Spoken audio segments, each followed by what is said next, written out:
421 on TSN 690. It is Game Points. I'm your host, Matthew Ross. I'm going to apologize for playing that song. Not because it's not a good song. I love it. 15 million hits, by the way, on Twitter by a group called Magic. Can't believe that name hasn't been taken by a band, right? Just Magic. And the song is called Why You Gotta Be So Rude. It's about a guy who's trying to ask his girlfriend's father for her hand in marriage. And it's a very cheesy song, and the lyrics are so simple and silly. But gosh darn it, it's stuck in my head, and now it's stuck in your head as well. Say yes, 'cause I need to know. You say I'll never get your blessing till the day I die. Tough luck, my friend, 'cause the answer's still no. Why you gotta be so rude? You're all finished now. It's going to be in your head. Game Points here on TSN 690.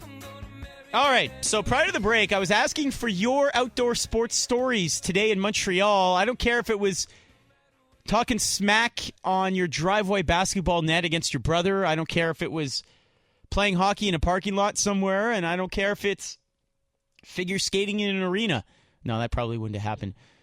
Anything but Quidditch, right? Yeah, we're not going with those stories. $50 to Vivere Express in the Banque Nationale Tower. Thanks to Joe Totino, by the way. VivereExpress.com if you want to check out the menu. Vivere. They're a great friend of the show and big Expos fans back in the day as well, by the way.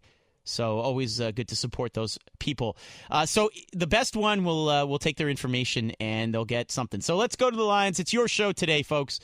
We'll go to Jason. Go ahead, Jason. You're on Game Points. Where are you calling from? How you doing? I'm in Laval. Uh-huh. Yeah, it's funny you mentioned the sports stories or whatever else. This weekend, the oldest boy I got, James, he's out of school, and I was doing some work in the yard till about 8, 9 o'clock, and the football was lying there, so I grabbed the football and had James come out to the street, and we must have thrown that thing around for about 3-4 hours till about 12:30, 1 o'clock in the morning, seeing the schools. I let him stay up, and we had a good time, you know? Now, is your arm finished?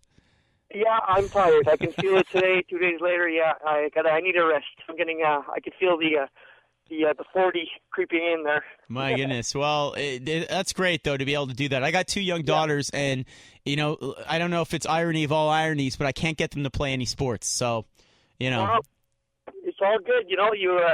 You'll have the knowledge of young women around you at least. Fair enough. Thanks so much for the call. That was Jason in Laval. That was a nice story. That was more of a feel-good story than entertainment impact. But I liked it. That was nice to hear. Takes you back to Field of Dreams, the last scene where he's playing catch with his dad. Yeah. And he's from Laval, like Stefano Micella here in studio. Which scores points with me automatically. All right. Now, I'm going to need some correction on the name pronunciation here. I don't know if this is a typo or Sean Coleman can...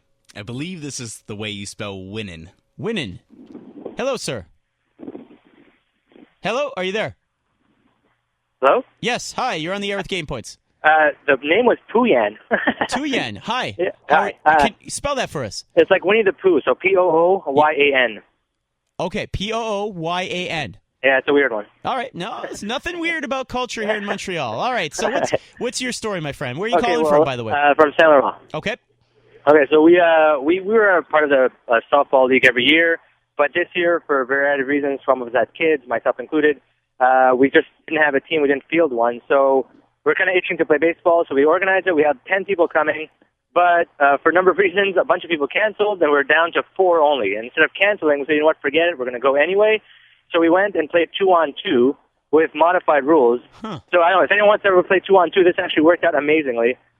We played with all bases, but you only have 2 bases. So when you get a hit, you have to make it to second. So you have a pitcher and an outfielder. So if you're going to make it to second, you have to hit it at a place where the outfielder doesn't get it first and throw it to the pitcher covering second. You still have to go through first, though. Wow, And- that's pretty good. So you have a chance as a fielder to get the guy out because he's With got to only go 2 all the way to fielders. second. Yeah, and if you feel like the ball, like he's going to make it to second for sure, well, the outfielder goes and you go to home as a pitcher to cover home base. Doesn't come back. So 2-on-2, the other batter was catcher. We played for over an hour. And the good thing was that the winning run, well, we lost, but the winning run was actually hit on a homer, not some cheapy ground ball that went all the way around. That's pretty good. Yeah, 2-on-2 works. So what field was this in Saint Laurent? This wasn't in San Laurent, actually. We wanted to play a neutral field, although the people that canceled kind of ruined that. Neutral field, I see. So there was no tampering by the fake umpires. I got it. I mean, like, for distance, so everyone doesn't have to travel to San Laurent. But this was in TMR, behind the Graham Circle, this small field. All right, very cool. I like that story. All right, stay on hold. Sean Coleman's going to get your information because that was a creative story. It's funny. I've been playing baseball since I was a kid, and I've never heard of going all the way to second. I love that's brilliant. A very informative call too, and a few pointers out there for people like us who if we're stuck playing 2-on-2, and there you go. You got yourselves a game. I wish I would have known about this rule a long time ago. I don't know why I didn't think of it either. But anyway. All right, let's squeeze another one in here. Let's go to Nick in St. Henry. How you doing, Nick? Hey, good. How are you? Nice to be on the show. Thanks for calling. What do you got for us? We got a very unusual story, actually. My boys and I, we play in a fast-pitch baseball league out on the West Island. Okay. And we had a back-to-back Saturday-Sunday doubleheader against our rivals in the league.